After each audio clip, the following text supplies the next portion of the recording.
지금 대통령께서 입장하고 계십니다.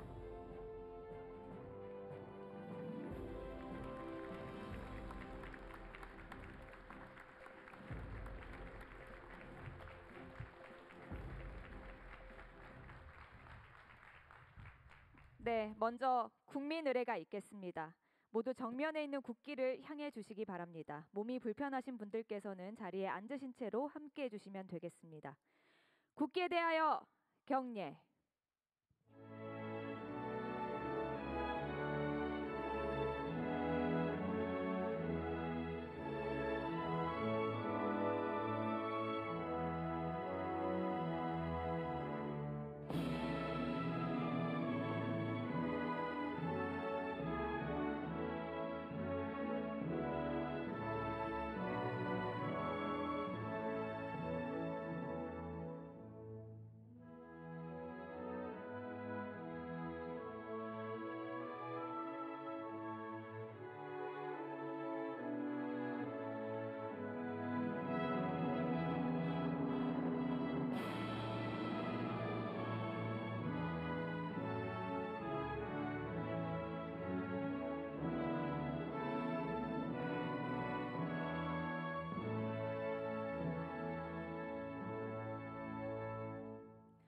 바로 모두 자리에 앉아 주시기 바랍니다.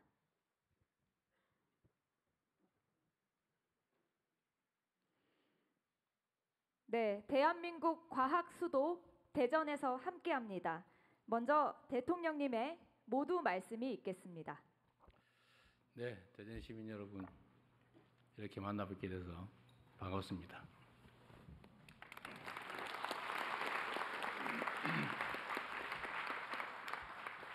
네, 여전히 제가 목소리가 좀 그래서 좀 거북할 수 있는데 이해 부탁드립니다. 우리 의원님도 이제 얼굴이 보이네. 네, 이따가 보도록 하시고요. 의원님도 아시죠? 이긴 발언권이 없다는 거. 네.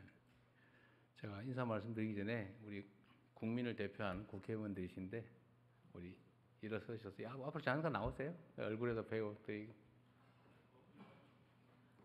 네, 이 앞으로 나오세요. 네. 우리 대전 시민님께서 우리 국회의원님들 얼굴은 다 아실 거고 다 한꺼번에 인사 한번 하십시오. 네, 박수 한번 부탁드립니다.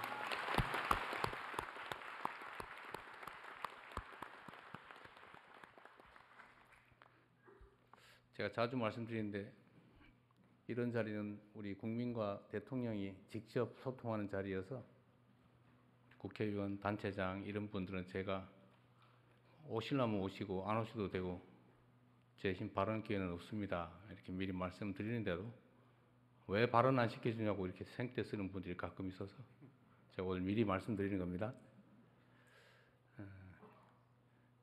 하여튼 오늘 같은 이런 자리에서 제가 정말 말씀드리고 싶은 거는 세상이 너무 힘들지 않습니까? 복잡하고 어렵고 또 위기 같기도 하고 앞으로 어떻게 사나 막막하기도 하고 우리 자식들은 앞으로 어떻게 살아가지 그런 걱정들 많이 생기지 않습니까?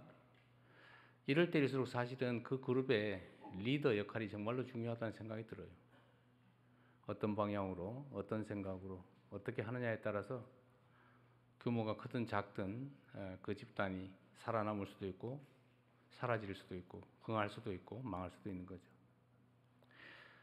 저는 그런 생각을 가끔씩 해봅니다. 역사적으로 볼 때 과학 문명에 투자하고 관심 가진 국가 체제는 흥했고 과학 기술을 폄훼하거나 무시하는 체제는 망했죠. 가깝게 조선시대를 봐도 세종이 과학 기술 인재들을 참으로 중히 여기지 않았습니까? 비록 신분이 낮아도 실력이 있으면 면천해 주면서까지 일을 맡겼고 정조 때도 마찬가지였던 것 같아요. 그때는 과학기술을 받아들이고 연구하려고 노력했죠. 그리고 국가정책 수행에 이를 잘 활용하려고 노력했습니다. 사실 최근에 대한민국이 여러 면에서 전 세계로부터 각광을 받고 있는데 저 나라가 어떻게 식민지에서 해방된 그야말로 세계 최빈국 중에 하나였는데 이 짧은 시간에 세계에 내놓을 만한 선진국으로 도약했을까? 그리고 선진국으로 먹고 사는 문제만 해결한 게 아니고 문화라고 하는 측면에서 전 세계의 모범이 되고 막 따라 해보고 싶고 가보고 싶은 그런 나라로 변했습니다. 물론 가야 될 길이 멀긴 하지만 이렇게 대한민국이 경제적으로, 문화적으로, 또 군사적으로, 정치적으로 모든 면에서 전 세계인들이 정말로 부러워할 만한 위치에 오게 된 아주 결정적인 이유는 우리가 가진 것은 특별히 없지만 자원도 없고 특별히 물려받은 것도 없고 무슨 땅덩어리가 큰 것도 아니고 그런데도 불구하고 이렇게 우리가 전 세계인의 부러움을 사게 된 제일 큰 이유는 우리 국민들이 공부를 열심히 했기 때문이죠. 그렇죠? 잘 공감이 안 가시나 본데 논 팔아서 상아탑을 쌓지 않았습니까? 자식들 어떻게든지 잘 살게 해보겠다고 최선의 노력을 다한 게 학교 보내는 거였어요. 배고라서 먹고 살기가 어려워도 생계수단인 논을 파는 한이 있더라도 자식들에게 공부를 시켜서 더 나은 세상 만들어 보겠다고 했던 우리 선배 세대들의 노력이 결국 오늘의 대한민국을 이렇게 만들 거 아니겠습니까? 사실 여기 계신 젊은 분들도 비슷하죠. 공감을 안 하는 분위기긴 한데 그런데 역시 지금도 마찬가지입니다. 부모들이 자식 세대에게 가장 크게 투여하는 것은 자식들을 공부시키는 거죠. 아마도 전 세계에서 이렇게 자식들 공부에 매달리는 민족이 국민이 있을까 싶을 정도입니다. 그래서 우리가 성장 발전한 정말 획기적인 동인 근본적인 힘은 이런 수업에 학습에 있었다. 근데 이건 국가 단위로도 보면 마찬가지입니다. 국가도 공부를 해야죠. 국가 공동체도. 그게 숫자로 나타난 게 연구개발 R&D 예산입니다. 사실 R&D 예산을 이렇게 아주 단편적으로 보면 저거 뭐 그냥 놔둬도 되는데 굳이 뭐 저 결과물도 안 나오는 연구를 저렇게 해야 되나? 라는 생각이 드는 것들도 많죠. 소위 기초 연구. 그래서 어떤 사람들은 그런 거 하지 말고 당장 그 돈으로 삽질하자 라고 생각할 수도 있는 거죠. 그건 판단하기 나름이다. 우리가 한때 여기 입틀막 당하고 끌려나간 데가 이 근처 어딘가요? 어딘지 잘 모르겠는데 내가 오늘 그분 있으면 혹시 오셨으면 한번 볼까 했는데 얼마나 억울했겠어요? 내가 누구 특정인을 비난하자는 게 아닙니다. 국가도 공부해야 되고 개인도 공부해야 되고 기업도 연구개발에 투자를 해야 미래가 있는 거죠. 그래서 우리는 대대적으로 원상복구뿐만이 아니라 앞으로는 과학기술 분야의 연구개발에 더 많은 국가 역량을 투여한다라는 방침을 가지고 아마 거의 대부분 상상하지 못할 정도 규모로 R&D 예산액을 늘렸습니다. 그리고 오늘 여러분의 제안도 듣겠지만 우리가 수차례 논의를 통해서 몇 가지 정한 원칙이 있는데 우리 연구자 여러분들한테 실패할 자유와 권리를 주기로 했어요. 이럴 때 박수도 한번 하는 거예요.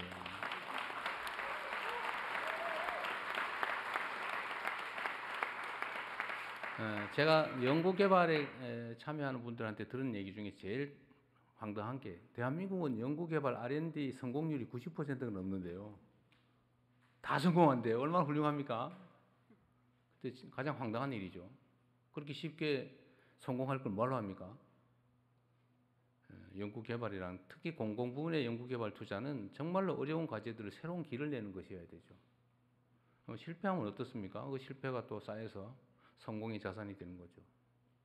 그래서 실패를 용인하는 그런 제대로 된 연구개발을 할 수 있는 환경을 만들자. 그래야 나라가 흥할 수 있겠다 그런 생각이 들었어요. 사실 저도 부모님들이 좀 경제적 여력이 돼가지고 정상적으로 학교를 다녔으면 과학기술 연구자가 됐을 가능성이 매우 많습니다. 저는 지금도 사실은 궁금증이 많아요. 뭐든지. 제가 현장에서 자꾸 쓸데없는 질문을 해서 사람들이 당황하는 경우가 많은데 아마 제가 여력이 있었으면 제가 원래 해보고 싶었던 것은 아주 그 미세한 아주 이런 부분 있잖아요. 뭐 그때 당시는 미생물학, 원자 핵 물리학, 원자 핵공학 이런 걸 해보고 싶었어요. 그런데 어쩌다 보니까 법학을 해가지고 이 판에 와서 생 난리를 치는 전쟁터에 들어왔습니다. 뭐 이것도 또 해야 될 일 중에 하나이긴 한데 우리 대한민국의 젊은 연구자들, 과학자들 정말 희망을 가지고 국가라고 하는 커다란 언덕에 등을 기대고 스스로 하고 싶은 일들을 해 나가면서 대한민국에 새로운 희망을 만들어내기를 기대합니다. 여러분들의 좋은 의견 많이 듣겠습니다. 고맙습니다.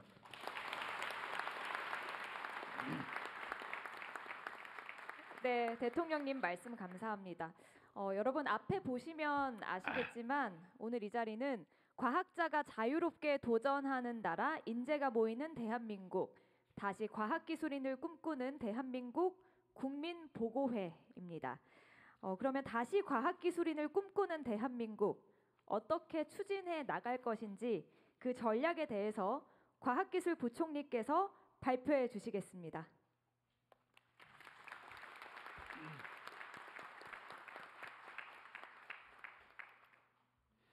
네, 안녕하세요. 부총리 겸 과학기술정보통신부 장관 백여훈입니다. 방금 대통령님께서 과학기술 중요시 여긴 나라는 흥했고 아니면 망했다. 사실 이 얘기는 저는 굉장히 자주 듣습니다. 국무회의 때도 늘 과학기술에 대한 어떤 그 중요성에 대해서 강조하시고 부총리 조직으로서 특히 이제 그 과학기술 법무처 그리고 우리나라가 과학기술 강국이 되고 실질적인 잠재 성장률, 경제 성장률을 높여 나가야 된다는 강조를 매주 하십니다. 그래서 부담도 되는데 아무튼 우리 모두가 여기 계신 분들이 오늘 대통령님 하신 말씀이 진짜 진심으로 저는 하셨다라고 전달을 드리고 싶습니다. 그래서 우리가 이제 그 과학기술 강국을 만들기 위해서 지금 우리가 풀어야 될 첫 번째 숙제 인재 문제와 우리 연구 환경에 대해서 오늘 말씀드리도록 하겠습니다. 지금 말씀드린 보고서는 단순히 그 과기정통부에서만 준비한 것이 아니라 법무처 그리고 여기 계신 현장에 계신 연구자분들과 많은 소통을 통해서 만들어진 자료입니다. 네, 첫 번째 페이지, 다음 페이지부터 말씀드리겠습니다. 지금 세계는 미국, 중국 중심으로 기술 패권 경쟁이 격화되고 있습니다. 반면 우리나라 잠재 성장률 둔화되고 있고 과학기술 혁신을 통한 기술 주도 성장이 무엇보다 중요한 시점에 와 있습니다. 그런데 기술 주도 성장을 만들어내는 이 시점에 방금 말씀드린 대로 우리는 이 성장을 견인할 이공계 핵심 인재가 부족한 현실에 시달리고 있습니다. 다행히도 얼마 전 그 과기원 지원자 수가 16.1%로 크게 늘었다는 반가운 소식이 있었습니다. 새로운 희망이라고 할 수 있겠습니다. 지금이야말로 대한민국이 다시 과학기술인을 꿈꾸도록 역량을 직결할 골든타임이라고 생각합니다. 미래 세대가 계속해서 과학기술인을 꿈꾸고 혁신을 이끌어가기 위한 해법은 무엇인지 정부의 국정 원칙인 경청과 통합에 따라서 다양한 방법으로 여기 계신 목소리뿐만 아니라 현장에 계신 많은 연구자들의 목소리를 청취했습니다. 여러 의견도 주셨습니다. 이공계 일자리 확보, 연구의 자율성 증진, 행정의 간소화가 필요하다. 이런 다양한 의견을 주셨습니다. 다음 페이지입니다.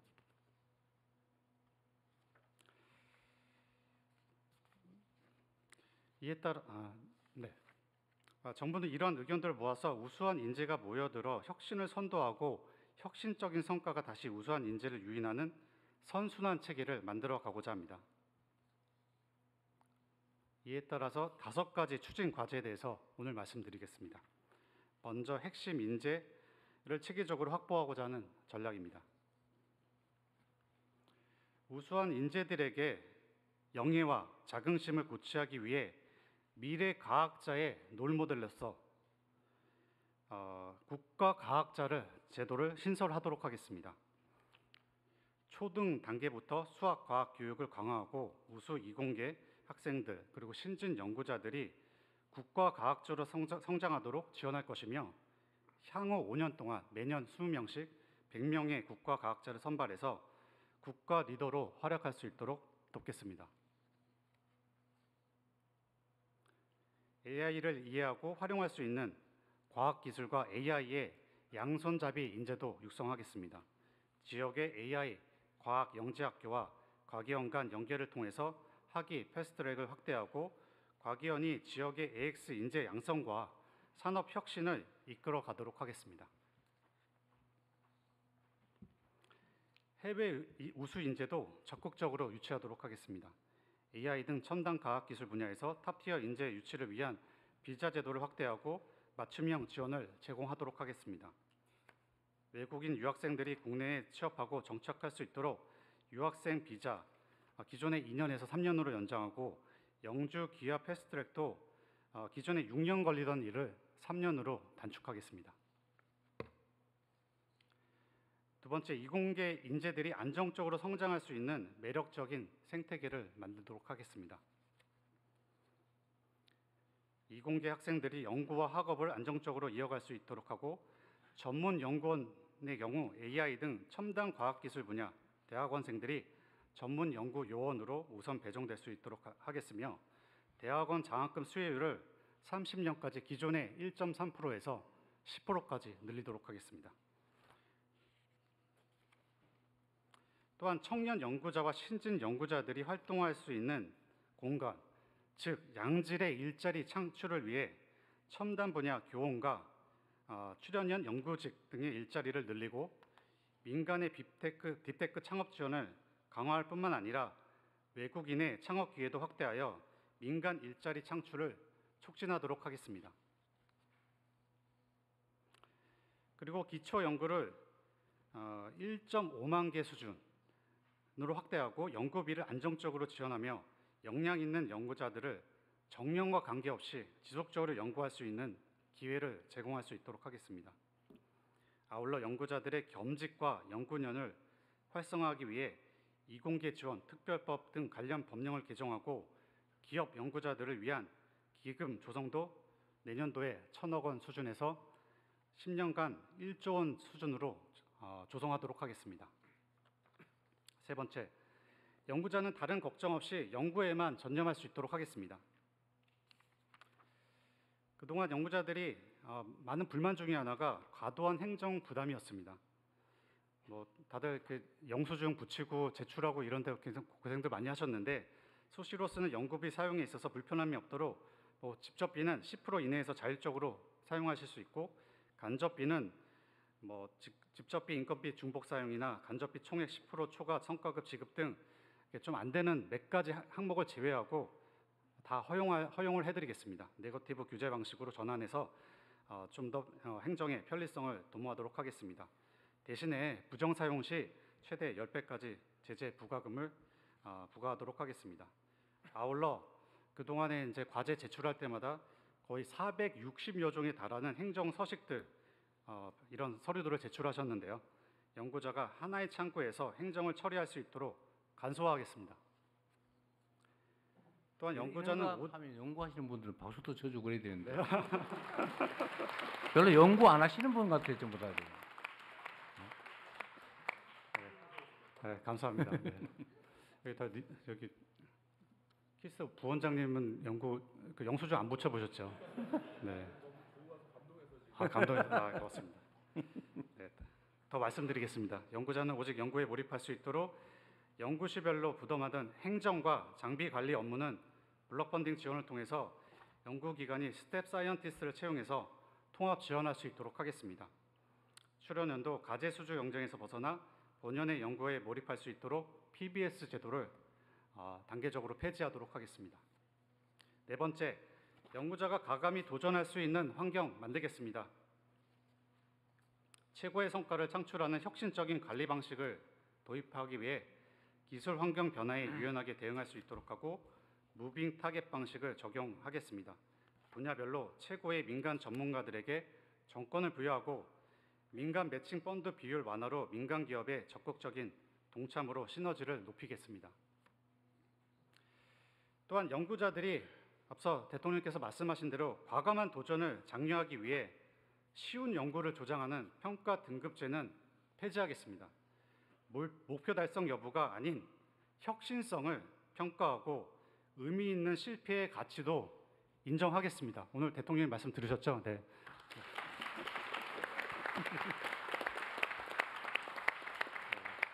네, 실패를 용인하는 R&D 문화 만들도록 하겠습니다. 이를 뒷받침하도록 평가위원 전문성과 책임성 높이기 위해 우수 평가위원을 확보하고 평가위원 실명제 등도 확대하도록 하겠습니다. 마지막입니다. 연구비가 필요한 곳에 제대로 쓰여질 수 있도록 기반을 만들겠습니다.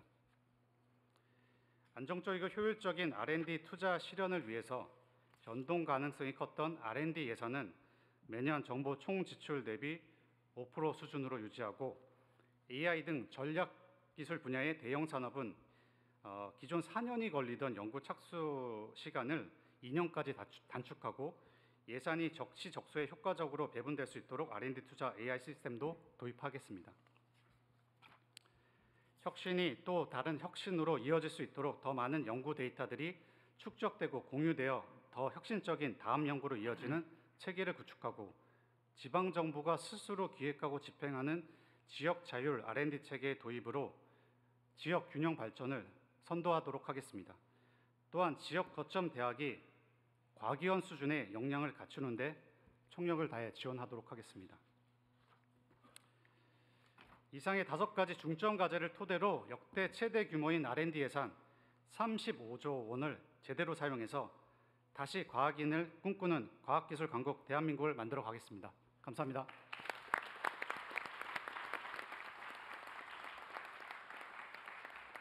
네, 말씀 감사합니다. 그러면 이제 참석해 주신 여러분의 의견 들어볼 텐데요. 먼저 안내 말씀드리면 시간 제약상 모든 분들의 의견을 듣기 어려워서 들어오실 때 보셨겠지만 저희가 국민 사서함 만들었습니다.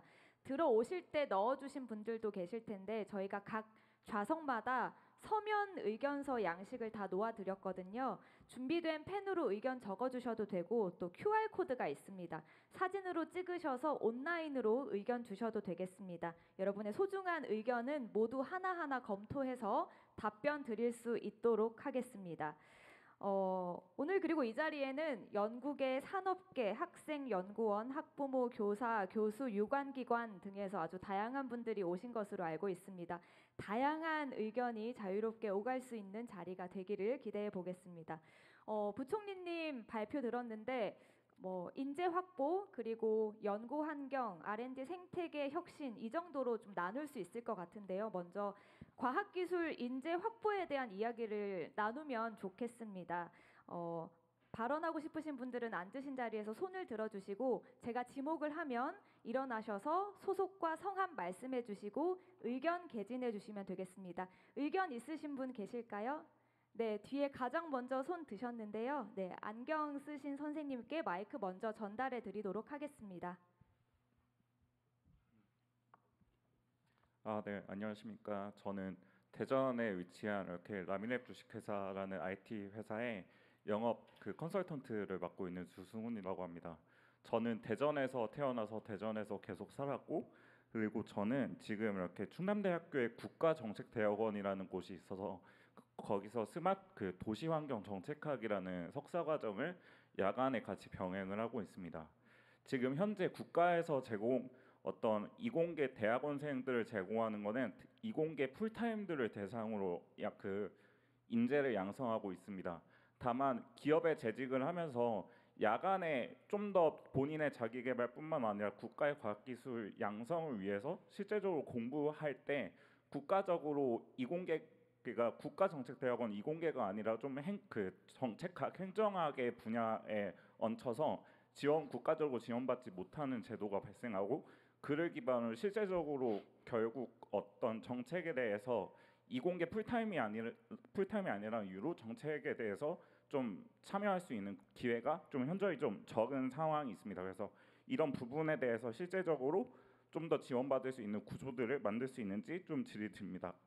뿐만 아니라 결국 대학생뿐만 아니라 대학원생들이 실제적으로 R&D나 나중에 기업으로서 조달에 참여를 했을 때 그런 조달 프로그램에 대해서 시스템에 대해서 이해할 수 있는 기회들을 대학생이나 대학원생 석사 박사 과정에서 조금 이해할 수 있는 기회들을 마련해야 되는데 그런 기회들이 기업에 취업을 하거나 일을 해야만 좀 경험할 수 있는 기회들이 있기 때문에 결국 학부생 그리고 석사 과정 안에서 좀 더 배울 수 있는 기회들을 마련을 해주실 수 있는지 그런 시스템들을 어떻게 제공할 수 있을지에 대해서 같이 고민하는 자리가 있으면 좋겠습니다. 고맙습니다. 네, 좋은 의견이시고요. 저도 이거 관련해서 하나 물어보고 싶은 게 있는데 전에 제가 저 회의 때 한번 지적했던 건데 이게 뭐 관련이 있을지 모르겠지만 지금 연구 개발 사업 위탁이죠. 어떤 아이템을 정해서 위탁하잖아요. 이걸 대개는 무슨 대형 연구소, 기관, 학교 뭐 이런 데다가 맡기다 보니까 개인들이 관심 있어서 연구할 기회는 별로 없는 것 같아서 그 개인 연구자한테 어떤 아이템이 있어서 본인이 해보겠다는 거 이런 거를 기회를 주는 거는 준비가 돼 있나 모르겠어요. 네, 지금 저희가 이제 기초 연구 그리고 기본 연구 이렇게 나누는데요. 그러니까 기본 연구 그러니까 1억 미만의 작은 과제들 그 신진 연구자들이 연구할 수 있는 그 자금 지원들을 이번에 2,000개까지는 그 말이 됐군요. 네, 알겠습니다. 네, 이게 뭐 오늘 여기서 무슨 결정하려고 하는 건 아니니까 내 의견을 주시고 의견을 좀 주고받는 걸로 혹시 정부의 이 관련 정책에 이게 추가되면 좋겠다든지 또는 이건 좀 문제가 있다든지 뭐 그런 의견들을 좀 자유롭게 주시고 가능하면 모두의 관심사인 사안들에 좀 집중해 주시고 감사합니다 뭐 이런 의례적인 얘기는 생략해도 되겠습니다. 나중에 보면 시간이 없어가지고 이제 그 얘기 꼭 하고 해야 되는데 라고 하다가 억울하다고 가슴 치면서 가시는 분들이 꽤 있어서 근데 그런 걸 줄이기 위해서는 최소한 압축해서 좀 하면 좋겠습니다. 네, 제 가까이에 그 우리나라 과학기술의 미래를 책임질 청년 연구원분들이 앉아 계신 것으로 알고 있는데 혹시 의견 없으실까요? 바로 옆에서 손을 드셔서 마이크 전달해 드리겠습니다. 안녕하세요. 부산대학교에서 온 김지연입니다. 멀리서 오셨네요. 네, 저는 공부를 아주 잘하지는 않았지만 어렸을 때부터 나라에서 과학을 좋아하고 과학을 할 수 있게 지원을 많이 해주셔서 계속 연구를 할 수 있었습니다. 아주 어렸을 때는 영재원을 많이 다녔고요. 학부 때는 이공계 우수 장학금을 받으면서 대학을 다녔고 그리고 최근에는 대통령 장학생으로 선정이 돼서 연구를 하고 있는데 저는 아까 말씀드렸다시피 국영수를 아주 잘하는 학생은 아니었어요. 근데 다만 그냥 자연이 좋아서 지금 또 벼의 수정 과정을 연구를 하고 있습니다. 근데 지방에도 저처럼 관심 있는 분야에 대해서 아주 깊게 연구하는 연구자들이 많아요. 저뿐만 아니라 지원을 받지 못하는 학생들도 저보다 훨씬 더 깊은 과학적 탐구를 가지고 연구를 하는 사람들이 많은데 해외 학회를 가보면 정말 저런 기자재 조금만 있으면은 나도 저기에 닿을 수 있겠다라고 하는 생각이 들 때가 정말 많습니다. 근데 사실 저희 학교에는 컴포칼이 없어요. 그래가지고 조금만 더 비싼 컴포칼이 있으면은 세포 내부를 보면서 연구를 정말 잘할 수 있을 것 같은데 그렇게 지방에서 기초과학 분야에서 기자재를 조금만 더 지원을 많이 해주시면 할 수 있는 것들이 아직 생명과학 분야에는 정말 많거든요. 그런 부분을 좀 할 수 있게 대통령님께서 많은 지원해 주시면 감사하겠습니다. 이거 매우 일리 있는 지적인데요. 이게 그런 게 있을 것 같아요. 이제 다른 데는 얼마든지 있을 텐데 접근할 수가 없겠죠 아마. 그래서 공공기관 또는 공공영역의 장비, 시설, 이런 일종의 인프라 이런 것들은 개별 연구자들이 얼마든지 쓸 수 있게 지침을 만들든지 규정을 해주면 좋겠어요. 그 사실 거의 다 놀고 있을 건데. 네, 실제 혁신본부에서 그 학교 혹은 대형 연구기관 단위로 공동기기원을 만들도록 하고요. 그 공동기기원에 상당히 좀 개인이 사기에는 힘들지만 또 공동으로 활용할 수 있는 중요한 장비들을 함께 사용하고 신청을 해서 활용할 수 있도록 하는 이런 준비들을 하고 있습니다. 기존에 새로 만드는 것도 중요한데 기존에 있던 것을 당연히 공동으로 활용한다.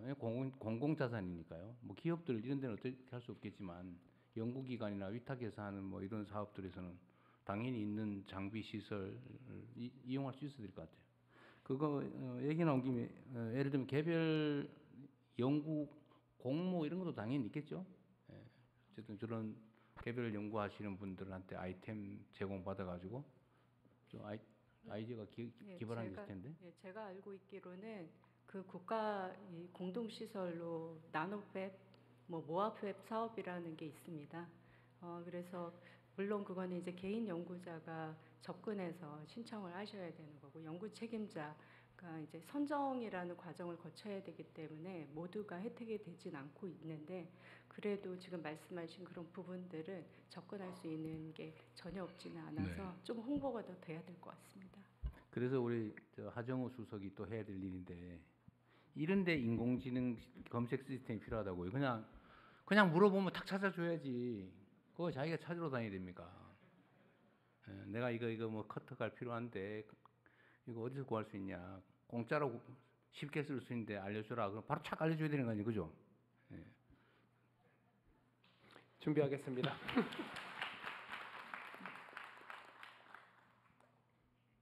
네, 혹시 또 의견 있으신 분 계실까요? 제 반대편에 계신 안경 쓰신 선생님께 마이크 전해드리겠습니다. 네, 안녕하세요. 저는 한양대 백소연이라고 합니다. 어제 저녁까지 저희가 베이징대에 있는 인공지능 천재반 튜링반을 방문하고 오늘 여기 참석하고 싶어서 새벽 비행기로 왔습니다. 그래서 오늘 발표해 주신 정책을 보니 저희도 뭐 못지않게 잘 될 수 있겠다는 희망도 좀 생겼는데요. 특히 이제 국가과학자 제도가 좀 굉장히 인상 깊었습니다. 그런데 그 구성의 내용을 제가 정확히 파악할 수는 없지만 한 가지 좀 드리고 싶은 말씀은 그 국가과학자 안에 청년 과학자의 비중을 좀 늘려주셨으면 어떨까라는 생각이 있습니다. 그래서 국가과학자 안에 청년 과학자를 많이 선정을 해주시면 사실 저희 지금 여기 있는 세계에서 가장 똑똑하고 잠재력 풍부한 우리 인재들이 30년 뒤에 어떤 기대감보다는 당장 5년 뒤에 나도 저렇게 될 수 있다라고 생각을 해서 더 빨리 저희 과학계에 들어올 수 있을 것 같다라는 생각을 했습니다. 네, 이상입니다. 네, 이게 성공한 사람보다는 성공할 수 있는 사람을 격려하는 것도 중요하다 그런 얘기죠. 근데 뭐 혹시 뭐 이쪽 준비하는 주최 측하고 짜고 하신 거 아니죠? 이 하정우 수석이 전에 국가과학자 제도를 만들었는데 이게 주로는 성공한 원로들 이런 사람을 예우하고 또 계속 연구 활동하게 하기 위해서 하자고 기한을 했는데 이게 지금 젊은 박사급 연구자들도 가능성이 있으면 지원을 좀 해주자. 명예도 주고 지원도 해주고 그러자는 얘기를 대통령이 약속을 해라. 지금 저한테 지금 미리 줬어요. 짜고 했나 했더니 그건 아니군요. 일리 있는 지적인 것 같아요. 요거는 말씀하신 것처럼 젊은 과학자들도 예산 지원 받아가면서 평생 예를 들면 국가과학자라는 어쨌든 명예도 받고 책임감 있게 국가를 위해서 공동체를 위해서 연구에 평생 전념할 수 있게 해주는 게 중요할 것 같습니다. 그러다가 뭐 이 사람이 좀 이상하게 변해가지고 이상하다 그러면 탈락시키면 되니까. 그 시스템을 하나 만드시고요. 좀 확대해 보기로 하시죠. 네, 준비하겠습니다. 이미 성공한 사람에 더하기 우수한 젊은 인재들도 기회를 주는 걸로. 대신에 이걸 좀 하면 좋겠어요. 민주적으로 공정하게 선정될 수 있는 시스템을 꼭 만들자. 이거 저는 국가 정책을 설계할 때 언제나 그런 걱정이 들어요. 좋은 취지로 뭘 해놓으면 꼭 이상한 데 악용하는 사람도 있어요. 이거는 일상적으로 있는 것이어서 그 방어는 해야 되는데 그것 때문에 또 안 해버리는 경우도 있어요. 그럴 건 아니다. 제가 맨날 얘기하지만 장을 담그고 구더기는 철저히 막자. 이런 입장이고요.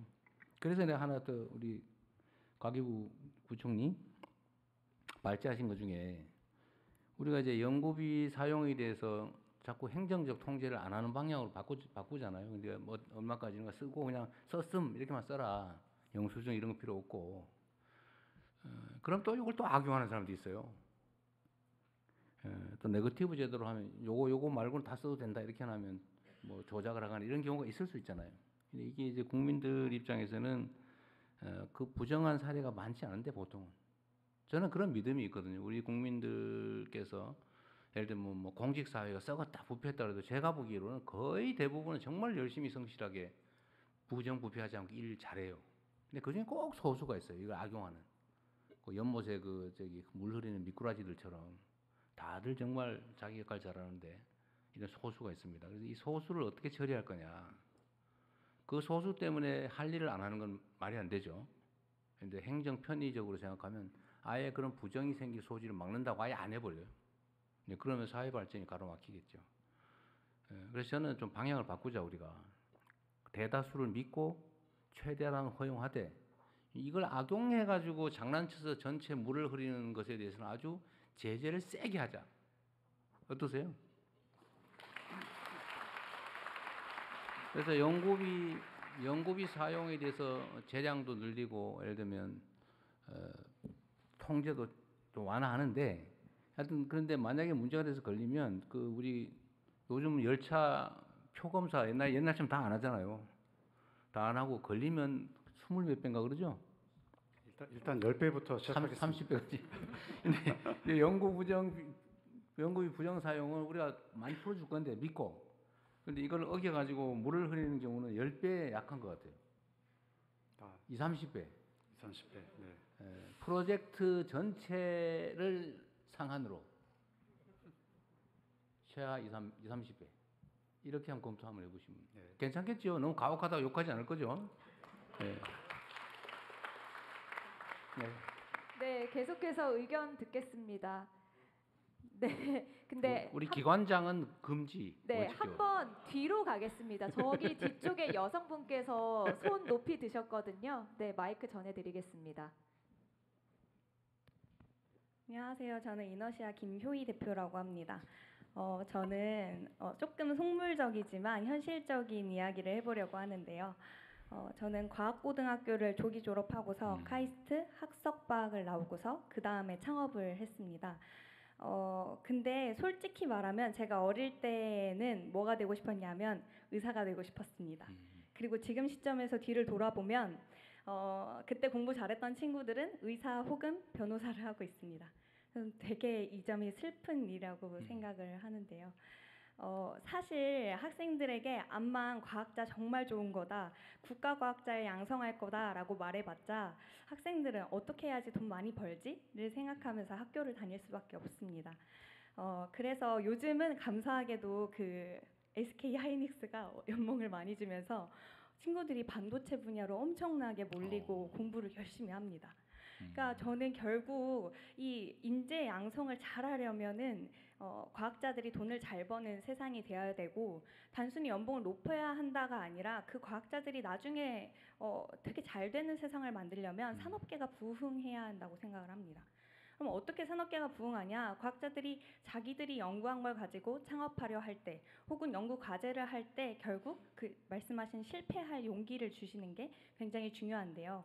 그래서 저는 본인들이 연구했던 그 주제를 가지고 혹은 본인들이 공대생으로서 창업을 할 때에 그런 면에서 인센티브나 아니면 실패할 용기를 조금 더 부여해 주시는 것이 실질적인 도움이 될 것 같습니다.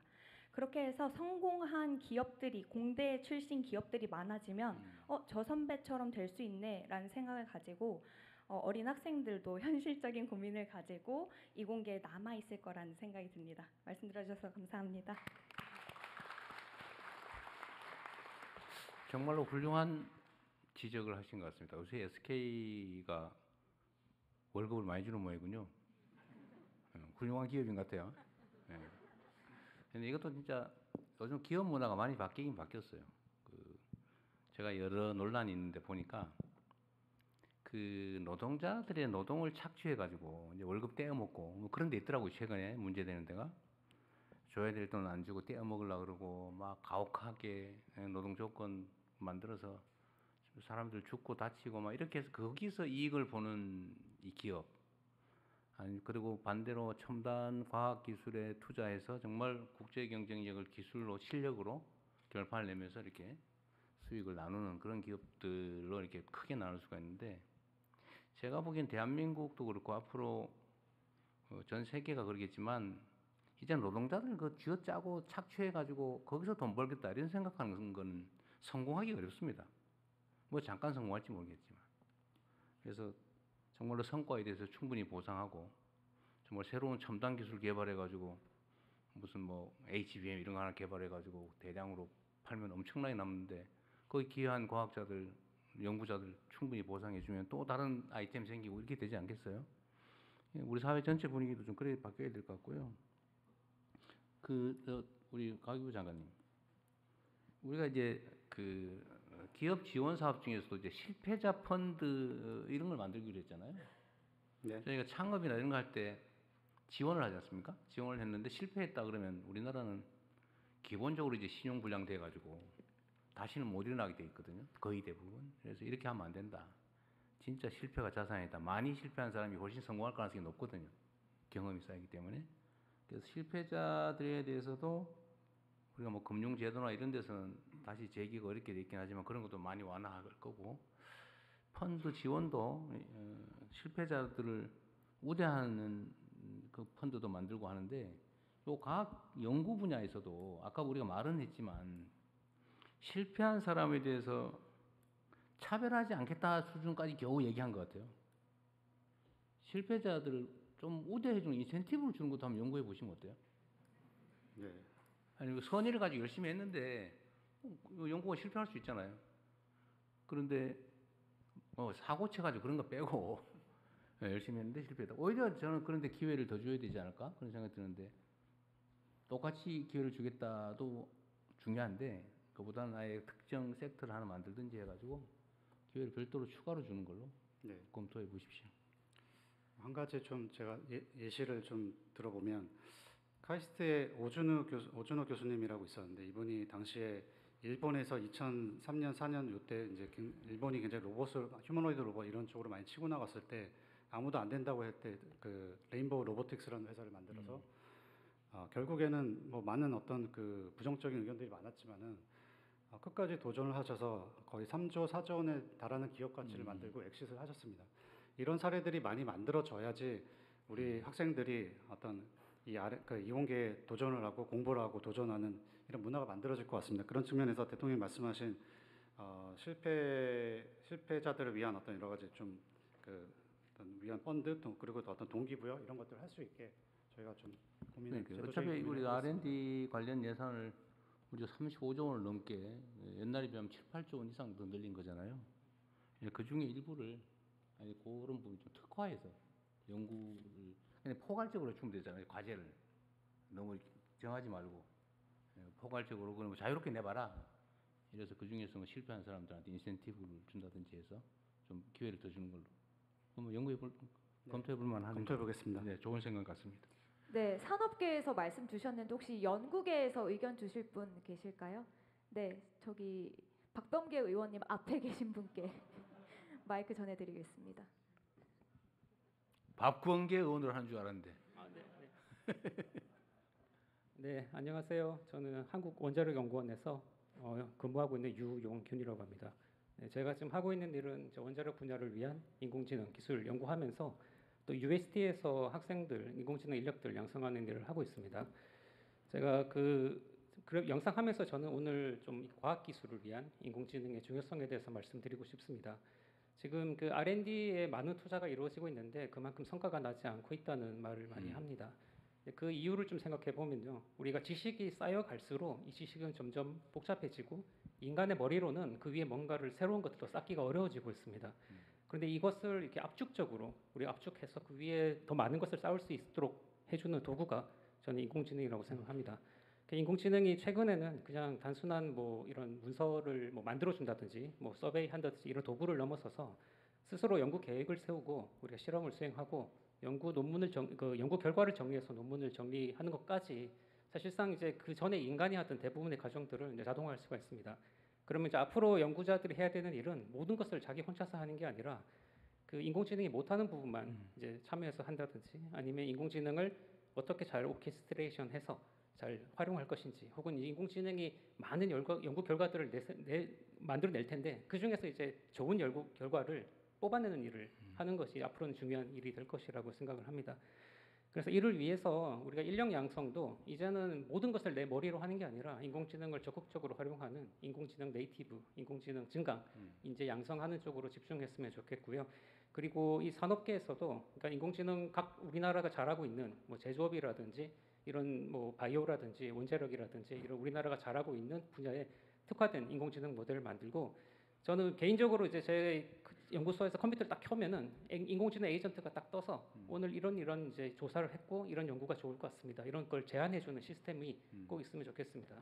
그래서 앞으로 이제 조금 더 저는 바람은 이제 과기부에서 좀 더 공격적으로 우리가 인공지능 과학 단순히 이제 인공지능을 도구가 아니라 과학기술계 전체의 패러다임을 바꾸는 식으로 우리가 좀 더 공격적으로 목표를 설정하면 좋겠고요. 그게 우리나라 앞으로 우리나라의 미래를 결정하는 중요한 일이 될 것이라고 생각합니다. 네, 감사합니다.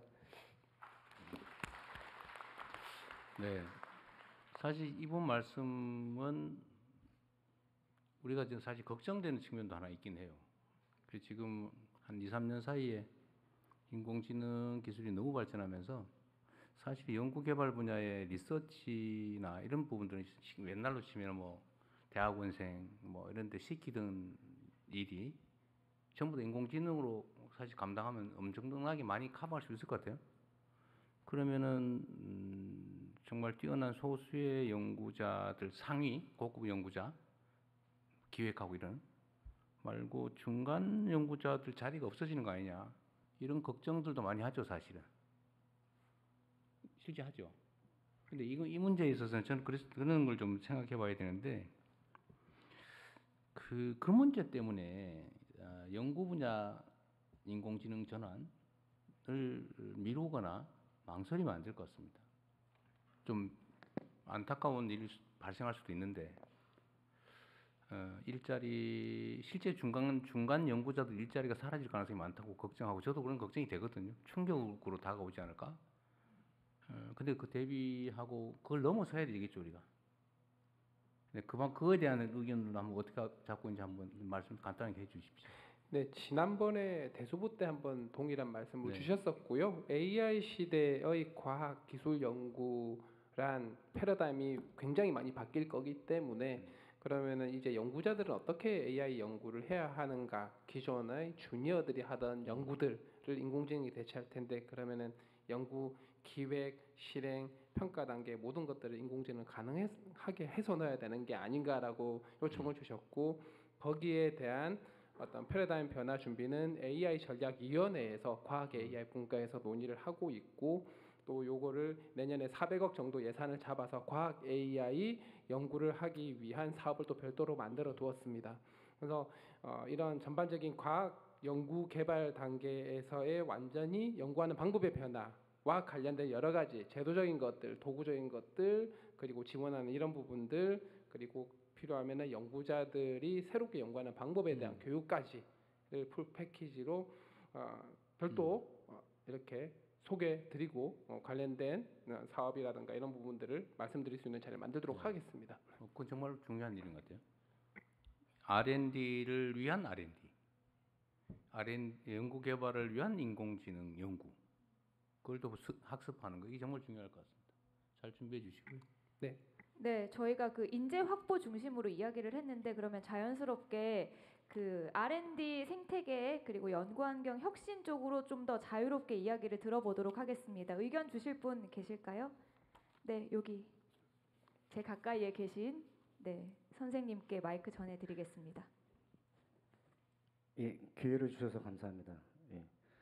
저는 R&D 생태계의 이 선순환 구조의 이 건강하게 만드는 선순환 구조의 가장 큰 문제는 그러니까 산학연의 이 선순환 구조가 잘 돌아가야 된다고 생각하는데요.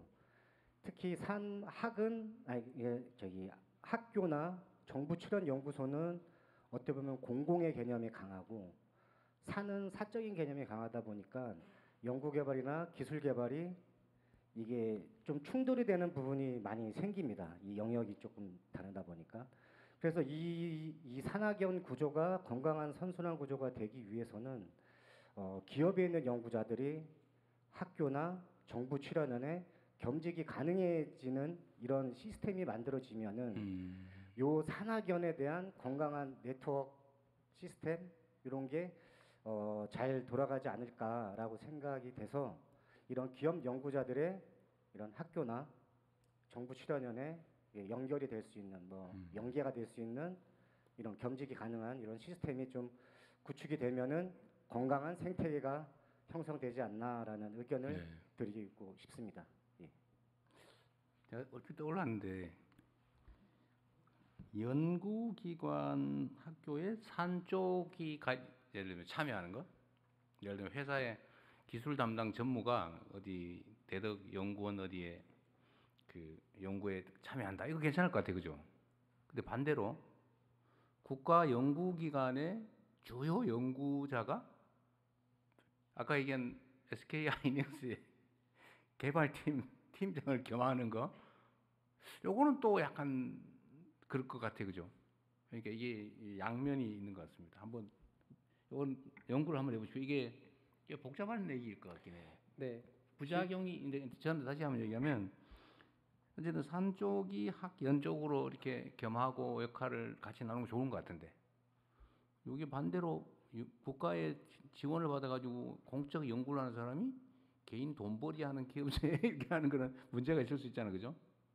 그러나 둘 다 없애면 또 안 되니까 이 부작용을 최소화하면서 그 필요성을 제고하는 효율성을 제고하는 방법이 있나 연구는 좀 해볼 수는 있겠네요. 네, 이번 대책에 기업과 학교, 그러니까 기업의 주요 연구 임원이나 연구자가 학교의 교수를 겸직을 해서 양쪽에서 월급을 받는 거는 포함을 하고 있습니다. 아, 그죠. 들어오는 건 됐는데. 예. 문제는 이제 이 연구자가 회사 가는 경우는 약간 굉장히 전략 기술이고 국가적으로 집중을 해야 되고 반드시 힘을 합해서 달성을 해야 되는 몇몇 분야가 있을 겁니다. 이런 부분에 한정해서 좀 안전장치를 만들어서 전면하게 설계를 해서 만들어 보겠습니다. 일이 많겠네요. 손이 많이 가 있어요. 부총리께서 열심히 해주실 것 같습니다. 네, 다른 분 의견 들어보겠습니다. 아, 그 전에 여기 네. 우리 대학원생 이분 말씀 한번 들어보죠. 박사 과정에 계신 분이라고 알고 있습니다. 네, 아까부터 뭐 할 얘기가 있어서 보이던데 아닌가요? 그냥 열심히 들었는데요. 발언 기회를 주신 김에 몇 가지 그런 말씀드리고 싶습니다. 저는 카이스트 대학원 총학생회장 이슬기이고요. 바로 본론을 말씀하라고 하셨으니까 저는 아까 저기 뒤에 이너시아 선배님께서 말씀하신 거랑 연결되는 것 같은데요. 저희는 매년 연구환경 실태조사라는 조사를 합니다. 학생회에서. 그러면은 학생들 한 1,800명, 4분의 1 이상의 학생들이 매번 참여를 해서 매년 약간 데이터로 우리가 뭔가를 바꾸면 어떻게 영향을 받는지 확인을 하고 있는데요. 가장 시급하게 변화되어야 한다는 거 맨날 1위가 경제적 환경이고 두 번째가 국가 차원의 이공계 투자입니다. 그래서 이번에 국가 차원의 이공계 투자를 한다고 하니까 아주 반가운데요. 거기 관련해서 카이스트 학생들이나 일반 이공계 학생들은 인건비의 거의 대다수가 연구개발비의 학생 인건비에서 나오지 않습니까? 카이스트의 경우에도 80%에서 90%인데 이렇기 때문에 이제 연구개발 과제가 뭔가가 이제 기준이 바뀌거나 사용 방법이 바뀌면은 학생들의 약간 생계에 바로 영향이 오는 구조로 돼 있습니다. 그래서 이번에 PBS도 카이스트도 폐지를 한다고 들은 것 같은데 그 전환기에서 학생들이 최대한 충격이 좀 적을 수 있도록 해주시면 좋겠고요. 그리고 학생들의 그런 기본적인 인건비를 보장해 주실 때 물가 상승률에 뭔가 함께 가는 연동 지표를 만든다든지 약간 좀 저희가 매번 여러 선생님들 다 쫓아다니면서 어떻게 해보지 않아도 좀 어느 정도 보장이 되는 방식을 좀 찾아볼 수 없을까. 어느 정도 이제 연구 개발비와 학생의 안전한 생활을 좀 분리해서 재원을 좀 마련을 할 수 없을까 그런 고민이 듭니다. 네. 네. 사실 오늘 과교부 장관께서 발표한 내용도 이렇게 수없이 많은 현장과의 토론 논의를 통해서 발췌한 내용들이에요. 앞으로도 대화를 좀 최대한 많이 하고 제가 각 부처의 이해관계 집단, 전문가 집단하고 계속 토의를 좀 해라 뭐든지라고 지시를 하고 있는데 어쨌든 여기는 과학기술계는 토론도 꽤 많이 했던 것 같고 그중에 혹시 누락된 게 있는지 끊임없이 토론하시고 이 학생회에서도 제시해가지고 저 하정우 수석한테 말씀하시든지 아니면 과기부에 얘기하든지 하세요. 통로가 다 열려 있으니까요. 통로를 열어주시면 저희가 정말 할 많은 제안을 하고 싶습니다.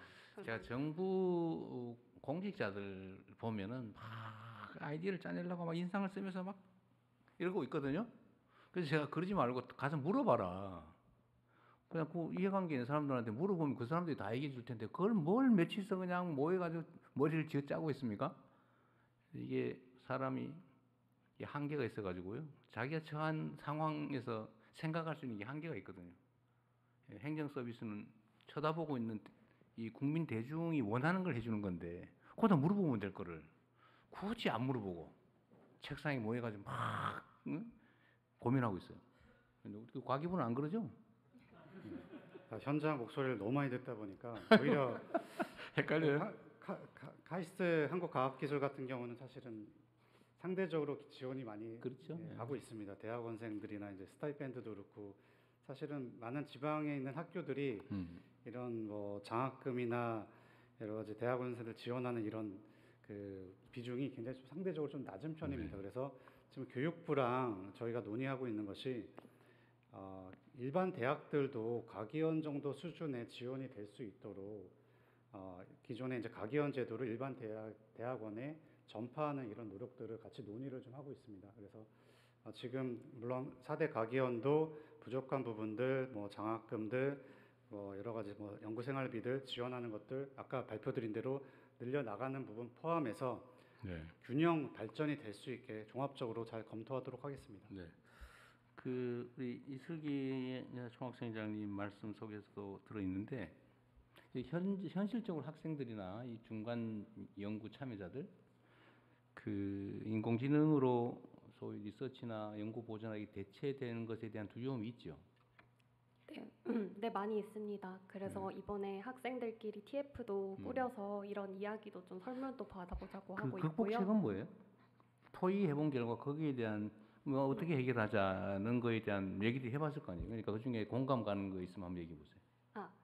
그거를 논의장 자체가 없다는 게 일단 가장 큰 문제였습니다. 일단 학생들도 모이고 이제 교수님들도 모여야 되고요. 각 분야마다 사용하는 방식도 전혀 다르고 그래서 일단은 우리가 어디까지 AI를 쓸 거냐, 뭐 연구, 뭐 리터러처 리뷰까지는 AI로 그냥 돌려도 되지 않냐 하는 학생이 있고요. 그게 연구자의 기본인데 그걸 하면 어떡하냐 이런 학생들부터 다 연결이 되어 있어서 저는 사실 그 각 레벨에 이런 비전이 있으면은 이제 사람들이 신뢰나 어떤 믿음이 가야지 함께 빨리 굴러갈 거 아닙니까? 그걸 할 때 많은 대화 창구를 마련도 해주시고 학교 차원에서도 이걸 좀 체계적으로 정리해서 다시 올릴 수 있게끔 도움을 주시면 좋을 것 같습니다. 저는 그런 생각이 들었는데 너무 제가 단순한지는 모르겠지만 전에는 뭐 미적분 뭐 막 계산해가지고 뭐 함수 어쩌고 막 해서 다 손으로 했잖아요. 연구할 때. 근데 어느 날 이 전자계산기가 나왔잖아요.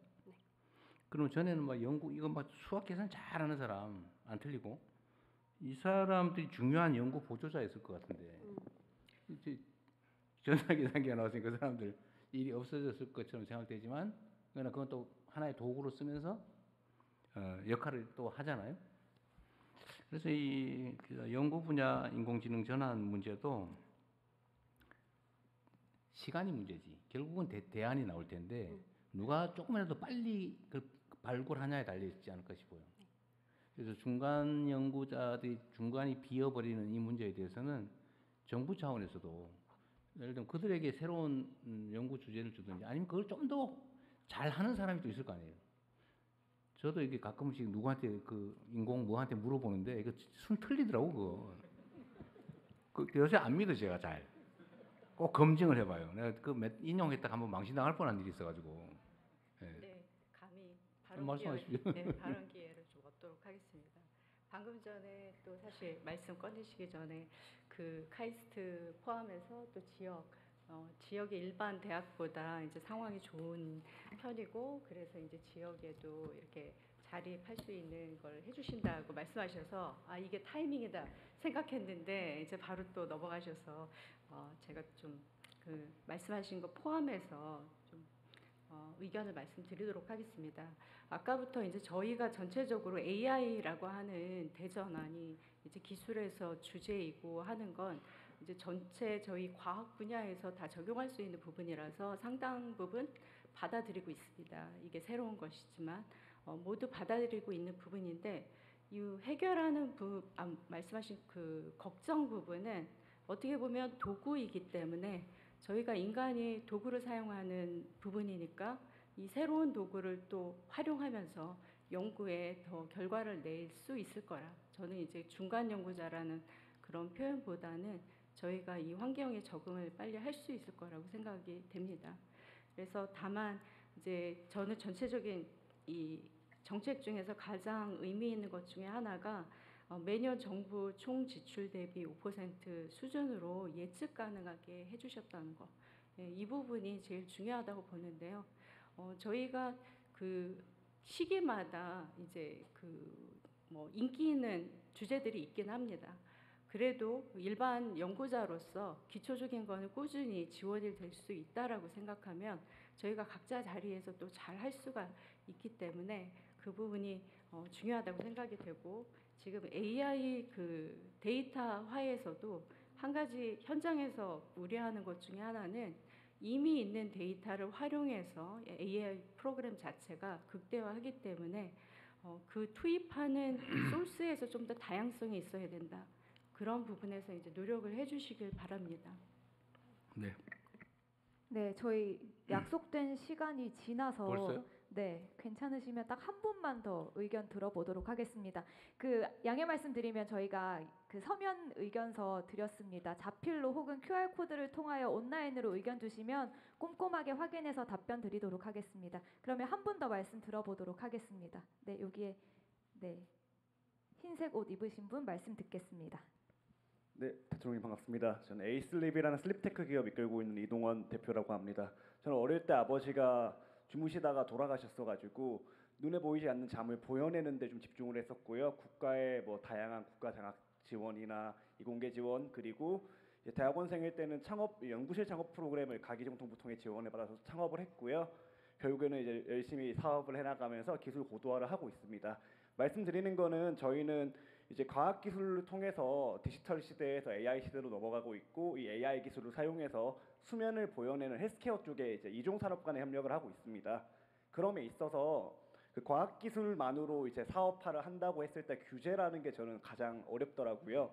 대표적으로 이제 결국 AI에서 제일 필요한 건 데이터 확보 능력과 연산 능력이라고 생각을 하는데 연산 능력은 최근에 많은 GPU를 얻어주셔서 너무 감사하게 생각을 하고 있고 이 데이터 확보를 함에 있어서 그 규제가 어떤 병원에서 가지고 나오려고 하면 엄청나게 많은 장벽들이 있어서 그 누구보다 병원이 많은 국가에서 그 병원의 데이터를 표준화가 되어 있지 않고 가지고 오는데 너무 어려움을 겪고 있습니다. 반면에 제가 최근에 다른 분야에서 미서부 샌프란시스코에서 봤을 때는 자율주행에 있어서 웨이모가 장악을 하고 있는데 운전사가 없는 자율주행 데이터를 무궁무진하게 정부가 규제 특구를 통해서 모으고 있습니다. 그럼에 따라서 결국 범부처 간의 이런 좀 규제, 과학기술이 결국 앞으로의 방향으로 나아감에 있어서 연구부터 사업화까지 규제에 대한 뭐 컨트롤 타워를 어느 부처나 어느 부에서 잡는지 그리고 이런 것들이 문제가 발생했을 때 어디에 문의를 해야 될지 이런 것들 좀 기본적인 질문으로 돌아왔습니다. 그리고 범부처 간의 협력에 어떻게 정부가 컨트롤 타워를 이루는지 좀 답변 주시면 감사하겠습니다. 준비돼 있어요? 정철 시장님 하시겠습니까? 없으면 나중에 해요. 나중에. 있습니다. 우리가 제안을 받자는 네. 거지. 뭐. 네, 실제 규제혁신 TF로 벌써 2차 회의를 했고요. 조만간 규제혁신위원회가 만들어질 거기 때문에 그쪽 채널 통해 가지고 편리하게 처리하도록 하겠습니다. 네. 공공 데이터 공개 문제는 안 그래도 전에 우리가 공개 토론도 한번 했었는데 그거는 최대한 좀 진전되도록 노력해 볼게요. 그리고 안기정 대변인. 네. 원래 오늘 내가 울산 사고 현장을 가보려고 네. 했는데 현장에서 아직 수습 중이라서 대통령이 왔다 갔다 하면 방해된다고. 그래서 안 가기로 했거든요. 네. 좀 더 하시죠.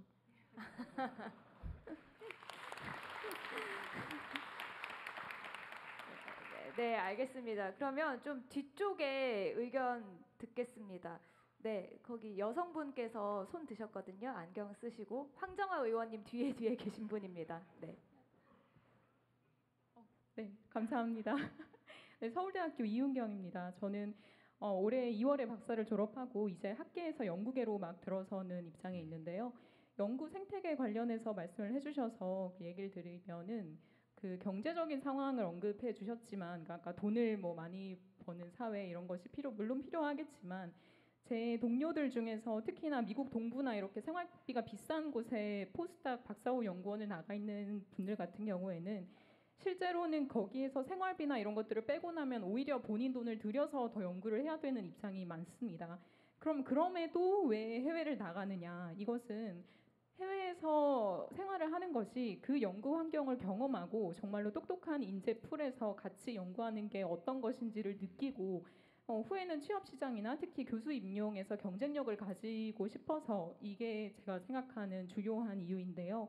그 연구 문화 환경에서 말씀을 드리면은 저도 듣기만 해서 실제로 가봐야만 알겠지만 외국에서 연구를 하는 것 중에 제일 편한 게 연구비를 사용하는데 제재가 크게 없다는 점, 그러니까 행정 절차, 그리고 어떠한 초자나 실험 기구가 필요할 때 그것에 관해서 정말 경험이 있고 일가견이 있는 그 오래된 시니어 사이언티스트들의 조언을 바로 받아서 그것을 구현하는 데 시간이 전혀 걸리지 않는다는 점, 그리고 어떤 장비를 활용할 때에도 내가 몇십 년 전에 이런 연구를 도와준 적이 있는데 너의 경우에는 이런 방법은 맞지 않아. 이걸로 해보는 게 어때? 이렇게 조금 더 시간을 단축시켜주는 것이 제가 외국에 나가서 경험을 해보고 싶은 저희와는 좀 다르다고 생각하는 환경의 일부입니다.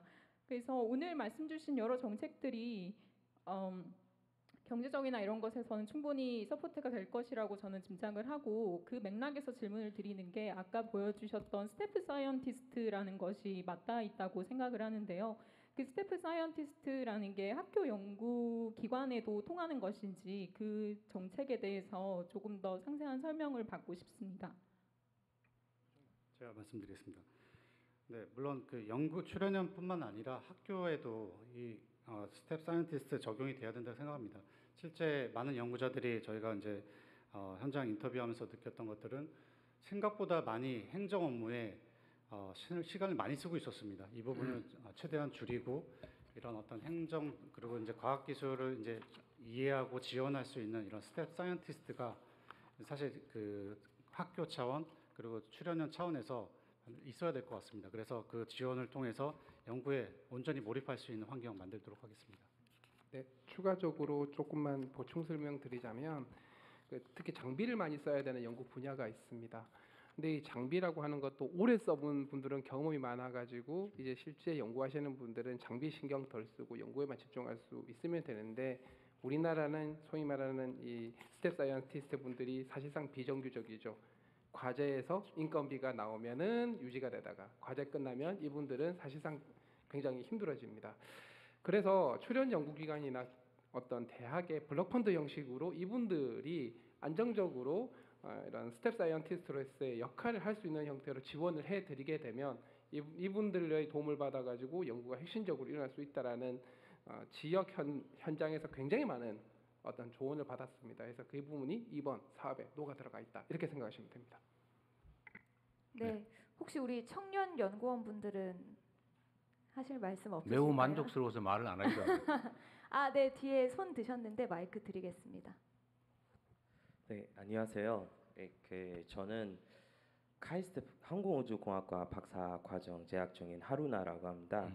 저는 처음으로 이제 17년도에 대한민국 정부 조정 받아서 이제 그 학사, 석사 그리고 지금 박사 과정 하고 있는데, 이 모든 단계를 올라가면서 이제 주변에 있는 외국인 연구자들의 그 필요성과 그리고 그 관심이 있는 그리고 중요하다고 생각하는 모든 것들이 다 달라지더라고요.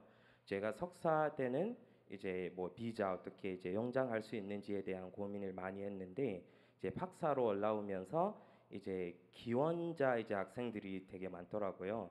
그리고 그 보닥하는 아니면 외국인 교수님들이 이렇게 많은데, 그 친구들한테 가장 중요하다고 생각하시는 것들은 바로 가족이라고 하더라고요.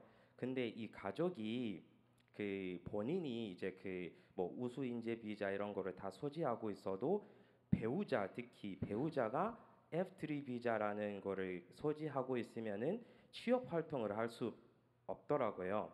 그리고 취업 활동 한다면은 이제 다른 비자로 이제 변경해야 되고, 그 변경하는 이제 절차가 되게 복잡하고 좀 그 조건들이 되게 이제 복잡하게 나와서, 이제 최근에 예시를 드리자면 이제 국내 석박 그리고 포닥을 이제 연구를 하면서 결혼하게 되었는데, 배우자가 이제 박사 과정을 자격을 가지고 있는데도 이제 F3 비자로 취업할 수 없어서 결국은 다 외국으로 이제 가게 되었어요.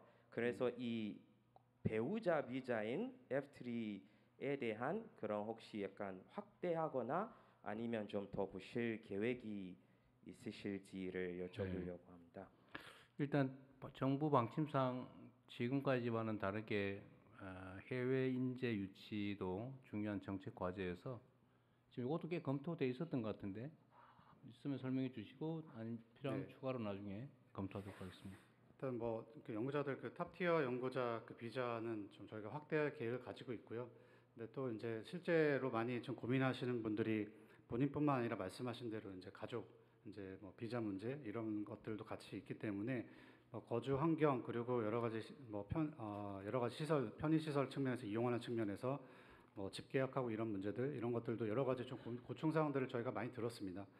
반영해서 최대한 그 우수 해외 인재들이 한국에서 일할 수 있는 환경을 잘 준비해 보도록 하겠습니다. 네, 저희가 좀 잘 챙겨 볼게요. 이거 사실 매우 중요한 일인데, 제가 보기에는 미국도 사실은 해외 인재들을 대대적으로 영입하면서 지금 첨단 산업 발전을 이뤄낸 측면이 있기 때문에 우리도 피해서는 안 될 일 같아요.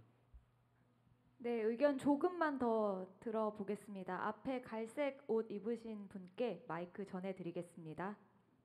감사합니다. 네, 천안에서 온 한국대학교 치과대학 이정환입니다. 아마 저기 계시는 분이 다 아실 텐데 저희가 공부를 열심히 하게 되면 보상이 있지 않습니까? 그래서 연구에서도 보상이 이제 직무 발명 보상금이라는 게 있습니다. 한마디로 제가 열심히 연구해서 만든 기술이나 특허를 기업이 이전했을 때 돈을 받는 건데요. 그게 원래는 비과세였다가 2016년부터 과세를 바뀌고, 그게 재직을 하고 되게 되면은 근로소득으로 잡혀가지고 한 30~40% 정도 그런 세금 내게 됩니다. 그래서 이런 것들을 저희가 이제 그래서 과학계에서 이거를 바꾸자. 그 직무발명 소득세법 개정만 하게 되면 되는데 이런 것들이 거의 10년째 안 되고 있어가지고 이 자리에서 한번 대통령님께 근로소득으로 잡혀 있는 발명 보상금을 기타 소득으로 해달라라고 한번 요청을 드리고 싶습니다. 네, 감사합니다. 여기에는 이해관계와 관심이 좀 많으신가 보네요. 그건 한번 검토는 해볼 텐데, 그거보다는 보상액을 올리는 게 차라리 어떻습니까? 이게 제가 보니까 국가 R&D를 민간 내 이양했을 때 지급되는 보상이 너무 적은 것 같아요. 그러니까 그 연구 개발자들에게 돌아가는 것도 너무 적고, 근데 실제로 만약에 현장에서 그게 제대로 유용하게 쓰이면 그에 대한 보상도 아니 뭐 시장 가격 정도는 아니더라도, 근데 지금 너무 없는 것 같아요. 그래서 저는 이거를 세금을 깎아서 하는 거는 소득이 있으면 세금을 내는 게 대원칙이라 다른 시민들하고의 형평성 문제가 있을 수 있으니 차라리 이게 실제 성과가 있으면 이 성과 보상을 좀 더 현실적으로 하는 게 어떠냐. 이게 정부로 들어오는 거에 일부를 주거나 그러지 않겠어요, 그죠? 그런 거 아닌가요? 연구 보상 어떤 시스템이 어떻습니까? 그냥 평가해가지고 이거 성과 있다 싶으면 지급하는 건가요? 아니면 이게 현실화 됐을 때 지급하는 건가요? 그렇죠. 수익금의 몇 %죠? 특정 곳에서 기술적인 돼서 현실화돼서 정부의 소득이 생겼을 때 그중에 일부를 주는 거겠죠. 그러니까 이거를 그 비율을 좀 보상 비율을 높이는 게 동기를 유발하는 측면도 있을 것 같고, 세금을 안 내는 건 저는 웬만하면 안 하면 좋겠어요. 네, 대통령님 제가 좀 부연 설명을 좀 드리면, 어쨌든 이게 기술 창업 육성 측면하고도 연결돼 있는데요. 많은 어떤 뭐 1인 창업자 또는 이제 소규모 창업자들이 이제 특허를 내고 거기에 대한 어떤 뭐 대기업이나 뭐 출연연에 이제 통해서 이제 보상금을 받는 경우, 뭐 특히 이 경우에 이제 저희가 받는 보상금의 대부분 특허 직무방해명 보상금의 대부분이 세금으로 월급보다 더 많이 나가는 경우도 좀 있다고 합니다. 그래서 그런 부분에 있어서 좀 살펴봐야 될 부분이 좀 있는 것 같습니다. 그래서 저도 좀 최근에 말씀을 들었고요. 네, 네. 그 부분도 같이 좀 그런 살펴봐서 시스템 제가 연구해 말씀드리겠습니다. 볼게요. 그냥 기본적인 생각은 그렇다. 네. 네, 한두 분 정도 말씀 들어보겠습니다. 여기 앞에 계신 분께. 네. 네, 안녕하세요. 3학년, 1학년 아이들 키우고 있는 학부모입니다. R&D 예산 이렇게 늘려주셔가지고 저희 아이들이 이제 꿈을 꿀 수가 있게 된 것 같은데요. 부총리님이 처음에 PPT 띄워주셨던 첫 장면을 보고 초중등 수거 교육이라는 첫 그걸 보고서는 사교육 시장이 더 늘어나겠구나 하는 현실적인 우려가 되더라고요. 사실은 저희 첫째 아이가 이제 로봇공학과를 가고 싶어하고 너무 어리지만 그리고 둘째 아이는 생명공학 쪽에 관심이 정말 많은데 학교에서 아이들이 이러이러한 곳에 관심이 많으니 어머니 어릴 때부터 학원 정말 잘 보내세요. 잘 관리시켜주세요. 라고 초등학교 선생님께서 말씀을 하셨습니다. 그게 정말 공교육의 현실입니다. 그리고 코드페어나 과학전람회를 보시면 정말 아이들 과학적으로 정말 똑똑하고 천재적인 아이들이 정말 많습니다. 근데 선생님들께서 이제는 더 이상 막 많이 나서려고 하지 않으세요. 왜냐하면은 성과를 내봐야 이거 아까 그 청년 사업가분께서 말씀하셨지만 돈을 더 받는 것도 아니고 그리고 학부모님들도 이렇게 선생님들이 이 아이가 정말 영특하니 함께 해보지 않을래라고 했을 때 학부모님들이 얘 지금 내신 관리하느라 너무 바빠요. 그리고 이거를 입상을 했을 때 학교 가는데 뭐가 이득인가요? 이렇게 현실이 그렇기 때문에 이러한 정책들도 너무 좋지만 이렇게 과학고도 늘리고 뭐 초등학교에서도 이렇게 한다고 하는데 그런 정책이 혹시 마련돼 있는지 교육부 차관님도 계시고 하니 의견을 듣고 싶습니다. 감사합니다. 교육부 차관님 어디 갔어요? 입장 곤란한 질문한 거죠, 지금. 뭐 의견 있으면 말씀하시고 안 하셔도 되고. 저희 교육계가 가지고 있는 정말 근본적인 너무 큰 말씀을 주셨는데 저희가 이제 초등학교에서부터 과학, 수학 그런 체험 교육 이런 게 확대되도록을 하고 있고 고등학교에서 이제 과학 중점 학교를 이제 늘려서 하고 있는데요. 사교육이 굉장히 이제 빠르게 학부모님들의 마음을 사로잡고 있어서 저희가 굉장히 큰 과제라고 생각하고 과기부와 협업을 해서 잘 풀어가려고 하고 있습니다. 깊이 고민해 보겠습니다. 네. 지금 앞부분 페이지에 있는 지역 AI 과학 영재학교 확대나 지역 과기원 AS 혁신 허브 이 문제는 우리가 국가 전체적으로도 이 문제에 집중하겠지만 대한민국의 현재 제일 심각한 문제가 어쨌든 수도권 집중이죠. 그래서 우리 정부의 최대 과제는 균형 발전 그리고 지방에 대한 인센티브를 주는 겁니다. 그래서 거점 대학 육성에도 대대적으로 투자할 거고 그리고 저기 남쪽 지방이나 소외된 지역 수도권이 아닌 지역에는 사람들이 영재학교 이런 걸 워낙 선호하니까 이런 걸 확대하겠다 그 말씀이고요. 어머님 말씀하신 내용 중에 길게 봤을 때 내가 과학자가 됐을 때 내가 피곤한 인생을 살게 되지는 않는다. 내 실력과 역량에 따라서 충분히 보상받고 인정받는 삶을 살 수 있다. 이렇게 믿어져야 되잖아요. 근데 참 최근 올해 내년에 지망을 수시지망에 과기고 과기대 뭐 이런 쪽에 지망이 뭐 두세 배가 늘었다고 한 기사가 났던데 저는 매우 놀랍다고 생각하면서도 희망이 있구나 이 생각이 들었어요. 우리 사회 의대로 너무 많은 인재가 집중이 되면서 그것도 또 나름의 뭐 효용성이 생길 수도 있습니다. 뭐 K-뷰티, K-미용의 뭐 선두주자가 될 수도 있죠. 매우 잠재력이 큰 산업이기도 해요. 근데 올해는 과학 기술 쪽에 지망자가 많아졌다는 거야. 이 나라에 정말 희망이 있다는 생각이 드는데 그게 아마 정부의 정책 방향과도 관계가 조금은 있을 겁니다. 이게 진짜 정상적인 나라가 돼가나 보다 이런 것도 있겠죠.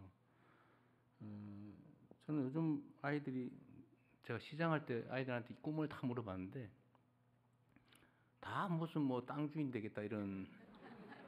그래서 제가 진짜 놀랐어요. 옛날에는 다 과학자, 비행사, 우주인, 뭐 대통령 뭐 이랬잖아요, 그죠? 근데 요즘은 좀 다르더라고 보니까. 주로 돈 버는 거에 관계돼 있는. 돈 버는 것도 그렇게 막 권장할 그런 영역은 아니었던 것 같아요. 좀 방향을 바꾸는데 국가 영향을 대대적으로 투여할 생각입니다. 그래서 전체를 좀 방향을 틀어놓으면 쉽게 안 돌아가거든요. 물론 법 제도화도 해야 되고, 그다음 의지도 보여줘야 되고, 우리 사회 시스템도 그렇게 좀 구조적으로 안정적으로 바꿔놔야 이제 실력 있는 사람이 존중받는 사회가 되겠구나. 과학기술을 열심히 공부하면은 그게 길이 생기는구나. 성공할 길이 생기고 존중받는구나. 이렇게 만들어 보려고 합니다. 시간이 좀 더 있으니까요. 좀만 더 하십시오. 여기까지 왔는데 말도 못하고 얼마나 억울하겠어요. 네, 그러면 저쪽에 네, 손 높이 드신 분께 마이크 전해드리겠습니다.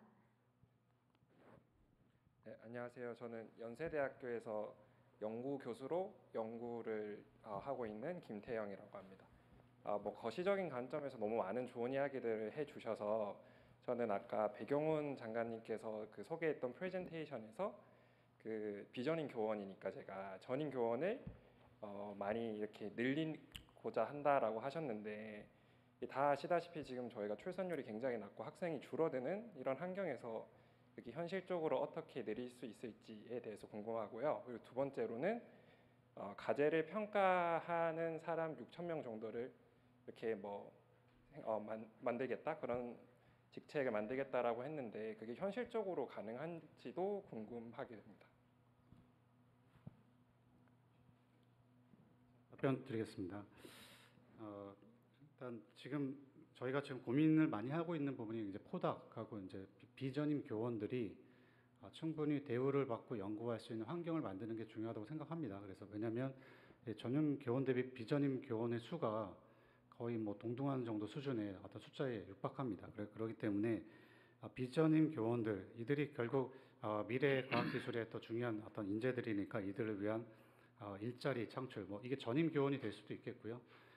뭐 연구 출연연이나 이런 데로 어떤 뭐 진출이 될 수도 있겠고 이런 측면에서의 어떤 정규직 뭐 교원이든 연구자로서의 어떤 기회를 정부가 좀 계속 찾고 발굴하고 만들겠다라는 말씀을 좀 드렸던 거고요. 그를 위한 어떤 만약 학교에서 이런 전임 교원을 늘리기 위해서 재정적인 부담이 있다면 그런 부분들 저희가 이제 지원할 부분들 좀 찾겠다 이렇게 좀 봐주시면 될 것 같습니다. 그리고 평가위원회에 대한 부분 여기 계신 분들은 다 좀 공감하시는 문제일 겁니다. 좋은 어떤 평가위원들 셋업이 가능하냐, 모든 과제마다 이게 신뢰할 수 있는 평가를 우리가 받은 것이 맞냐 그런 부분에 있어서는 일단은 가급적이면 투명성, 이제 실명제, 평가위원 실명제도 말씀드리고 있는데 가급적이면 투명하게 그리고 그 평가 내용을 최대한 공개하고 그리고 이제 평가위원도 사실 이게 저희가 필요에 따라서 평가위원들을 소집하는 게 아니라 그 해당 분야의 어떤 전문가들을 풀을 저희가 잘 세팅을 하고 그분들과 계속 교류하고 어떻게 보면 한 10% 20% 정도는 전담 평가위원을 좀 구성해 보고자 합니다. 이런 어떤 노력들을 통해서 평가의 어떤 공정성 그리고 전문성을 한번 높여 나가도록 해보겠습니다. 대체적으로 이 연구 결과들은 무슨 군사 보안이나 이런 것이 해당이 되지 않으면 공개해도 되는 거잖아요, 그죠? 그리고 기본적으로 국가가 비용을 들여서 연구한 결과는 우리 국민 모두의 것이기 때문에 누구나 쓸 수 있게 공개해야 될 것 같거든요. 그래서 저는 만약에 이것도 사실 잘 안 되고 있는데 데이터 공개해야 되잖아요. 연구 결과도 그냥 국민들이 다 판단할 수 있게 그 전부 공개되다. 예를 들면 이번에 평가를 하게 됐는데 올해 평가 대상은 이거다. 그리고 전부 다 데이터로 공개를 하고 그걸 가지고 심심한 사람은 챗GPT에다 물어보든지 이제 이렇게 객관적인 검증은 아니죠. 객관적으로 다시 재평가될 수 있다고 생각되면 평가위원들도 최대한 중립적이고 객관적으로 하려고 노력하지 않겠어요, 그죠? 그래서 저는 이게 모든 문제의 근본은 비공개, 불투명성에서 나온다고 보는데 이 평가도 대상도 공개하고 평가 과정도 공개하고 평가 결과도 공개하고 이렇게 하면 별 문제 없을 것 같아요. 네, 가급적 모든 과정을 좀 공개하고자 네, 합니다. 공개하는 걸 원칙 투명하게 공정하게. 예. 네, 그리고 양해해 주시면 충남대 교수님 그리고 그 이슬기 학생회장님 모두 발언하셨는데 옆에 연구계 네 그리고 산업계 준비된 이제 게 있는데 못 하고 있군요. 대표하신 분들 오셨는데 말씀 못 들어본 것 같아서 한 그러시죠. 말씀씩 좀 짧게 네 부탁드리겠습니다. 예, 저는 지금 차세대 2차전지 글로벌 탑 전략연구단 단장을 맡고 있는 김명환입니다. 저는 그 LG 에너지 솔루션에서 한 30여 년 근무를 했고요. 어떻게 보면 이제 1호 국가과학 특임연구원 대각고 영광스럽게 또 지금 우리 정부 출연기관에서 또 연구를 계속하고 있습니다. 나이가 있음에도 불구하고 제가 이제 기업에 있다 와서 보니까 뭐 여러 가지 느끼는 점이 많이 있는데 이제 오늘도 주로 이제 우리가 과학 인재들 얘기를 하고요.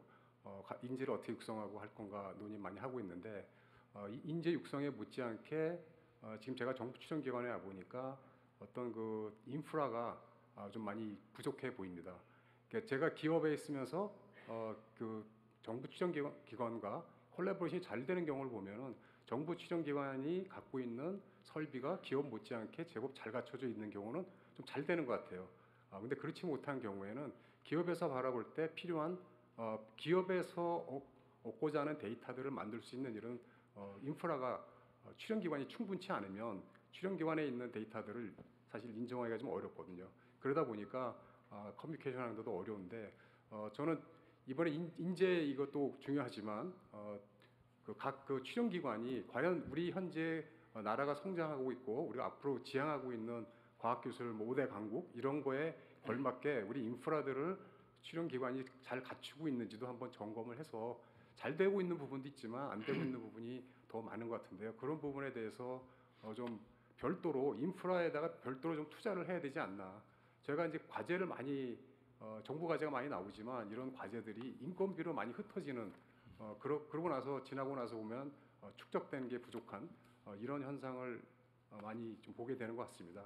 제가 또 기업에 있을 때는 굉장히 그런 설비적인 측면에서 아쉬움이 없었는데 와서 보니까 굉장히 부족한 부분이 많이 보여서 좀 안타깝고요. 또 어떤 경우에는 그런 설비들을 갖추긴 갖췄는데 이런 것들을 운영하는 데 있어서 좀 어려운 점이 있는 것 같습니다.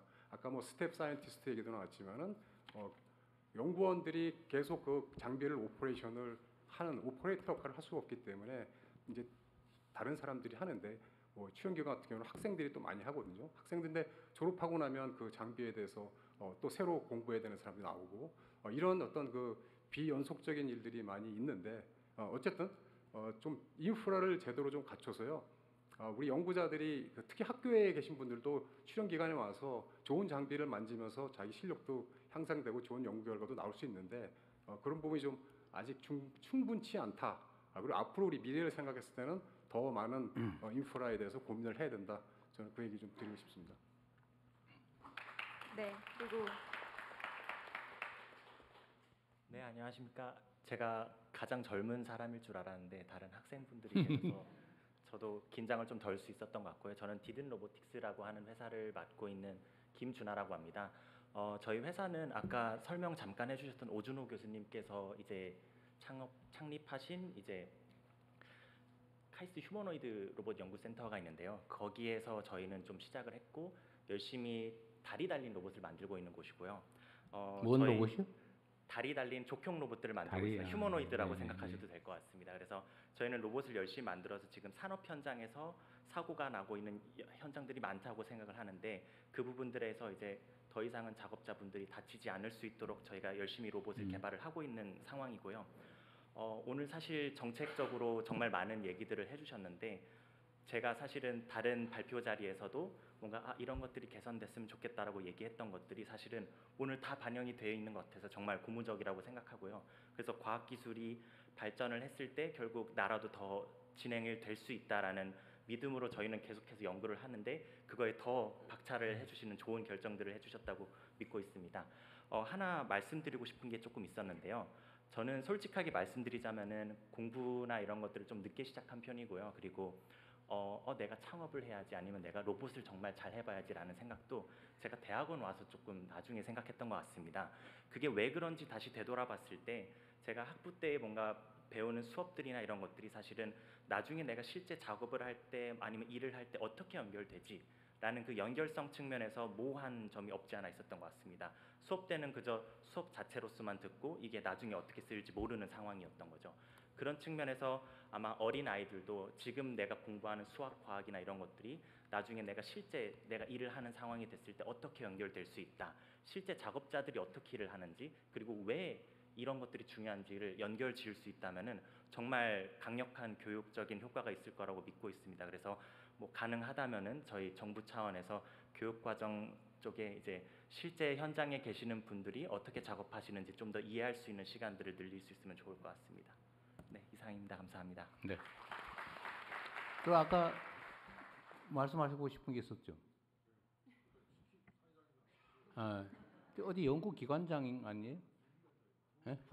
부기관장은 기관장을 기회를 드릴까 말까요? 그러면 짧게 부탁드리겠습니다. 예. 네. 아, 제가 좌절하고 앉아 있었는데 우리 대통령께서 기회를 주셔갖고 제 표정이 통한다고 봅니다. 우선 제가 개인적으로는 8월에 그 대통령께서 직접 자문회에 참석하셔서 아까 모두 말씀하신 바와 같이 과학기술을 흥하게 하는 방법을 말씀하셨고요. 저는 시간 관계상 제가 원래 말씀드리려고 한 것이 오늘 그 인재 양성과 그 R&D 생태계 혁신 이 부분을 좀 관통하는 핵심 메시지가 좀 빠지지 않았나. 이거는 제 얘기가 아니고요. 좀 출연연이 지난 한 30년 동안 저희를 옥매왔던 PBS 제도 그게 이제 폐지가 되면서 한편으로는 굉장히 큰 환영을 하고 있고요. 또 이게 워낙 30년 동안 관성이 있기 때문에 현장에서 특히 이제 젊은 연구자들의 약간 혼동이 좀 있습니다. 그래서 제가 기억을 더듬어 보면 자문회의 때 우리 대통령께서 뭐라고 말씀하셨냐면은 연구자가 임무를 완수하기 위해서 몰입하는 가장 큰 동의는 결국 경제적 이익이다 하고 말씀하신 것 같은데요. 그럼 제가 무슨 말 하실지 좀 이해되실 겁니다. 그래서 오늘 굉장히 많은 조언이 나왔는데요. 물론 재정 상태가 어렵겠지만요. 우리 교수님들과 그다음에 우리 여기 과학기술에 계시는 분들 처우를 좀 생각해 주시면은 더 열심히 할 수 있을 것 같고요. 이거는 제가 그 현장의 목소리를 전달하는 거고 제가 좀 제안 드리고 싶은 거는요. 저희 아까 우리 산학연 네트워크를 말씀하셨는데 제가 쭉 다니면서 보면 대통령도 잘 아시겠지만 저희가 요즘 AI라든가 양자라든가 세계적으로 정말 치열한 기술 경쟁 시대에 있습니다. 하지만 우리의 R&D가 아무리 늘어났다고 해도 우리가 경쟁하고 있는 그런 나라에 비해서는 연구비가 모자른 게 현실이고요. 또 특히 더 중요한 인재, 그 R&D에 몰입하고 있는 인재는 제가 봤을 때 10분의 1도 안 되는 그런 상황입니다. 그런 상태에서 저희 산학연이 당연히 같이 가야 되는 거고요. 특히 국가전략기술 같은 미래 기술을 하기 위해서는 저희 출연연과 대학이 정말 그 어느 때보다도 밀접한 관계를 가지고 이 한 몸으로 가야 우리 대한민국이 앞으로 미래가 있지 않냐. 그리고 또 그것이 우리 인재를 이 과학기술계로 유입하는 통로가 되지 않나 하는 생각에서 아까부터 손을 들었는데 이제야 말씀하셨습니다. 네. 감사합니다. 네, 마지막으로 한 분만. 네, 딱 한 분만 더 말씀 듣겠습니다. 네, 여기 손 드신 분께 마이크 전해드리겠습니다. 네, 안녕하십니까. 저는 경희대학교 원자력공학과 석사과정 정우진입니다. 다만 저는 약간 대학원생 분들의 조금 현실적인 부분을 좀 말씀드리려고 질문 드리려고 하는데요. 사실 저희 올해 초에만 해도 어떤 과제비 입금 같은 게 좀 지연이 되어서 저희 연구원 학생들께서 되게 늦게 인건비를 지급받는 그런 좀 일들이 있었는데요. 그런 부분에서 조금 더 일 처리가 조금 더 빨라지거나 협약 같은 것들이 빠르게 맺어져서 좀 저희가 예측할 수 있는 정도로 어떤 인건비나 혹은 연구비가 좀 입금이 되어서 저희가 잘 연구를 할 수 있도록 좋은 환경을 만들어 주셨으면 감사드리겠습니다. 연초에 그랬다고요? 네, 연초에 그게 그게 아니고 이게 원래 경기지능책 어쩌고 하면서 예산 조기 집행하자고 전 부처가 나서서 난리인데 어떻게 저런 일이 발생할 수 있죠? 예, 개별 상황을 좀 파악을 해보겠습니다. 예, 보통은 말씀하신 대로 1사분기에 조기 집행을 하는데요. 예. 그러게 빨리빨리 주지 그걸 왜? 예. 근데 그런 건 있더라고요. 1월달, 2월달 이럴 때 어쨌든 그의 집행 계획을 수립해서 결제하고 처리하고 이게 좀 시간이 걸리더라고요. 그러니까. 어쨌든 최대한 빨리 지급될 수 있도록 노력할게요. 네. 이제는 정리해야 될 것 같네요. 네, 모든 분들께 기회 드리지 못해서 죄송하고요. 다시 한번 말씀드리지만 저희 그 서면 의견서에 자필로 혹은 QR코드로 온라인으로 의견 주시면 저희가 꼼꼼히 검토해서 답변 드리도록 하겠습니다. 다시 과학기술인을 꿈꾸는 대한민국 국민보고회 대전에서 함께했습니다. 그러면 이제 대통령님의 마무리 말씀 듣겠습니다. 네, 여러분들 긴 시간 고생하셨습니다. 그리고 의원님들 6분 애쓰셨어요. 말 안 하고 있으려니까 힘들죠? 원래 정치인들 말을 해야 되는데 말을 못하게 하면 고문하는 거하고 똑같아요. 그래도 이해해 주셔서 감사드립니다. 제가 특별히 드릴 말씀은 더 없고 이때까지 충분히 말씀드렸습니다. 과학기술이 존중받는 또 과학기술인들이 인정받는 자부심 갖고 일할 수 있는 연구할 수 있는 그런 나라를 꼭 만들고 그걸 통해서 요즘은 전 세계적으로 첨단 기술 분야 또 연구 개발 분야의 경쟁이 격렬하게 벌어지고 있는데 거기서 제일 책임이 큰 집단은 국가라고 생각합니다. 국가란 곧 국민이죠.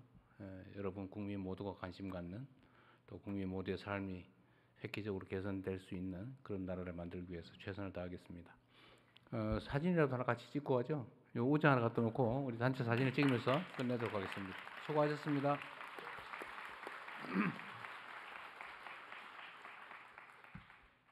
네, 같이 앉으신 분들께서도 사진 함께 촬영하시면 좋겠습니다.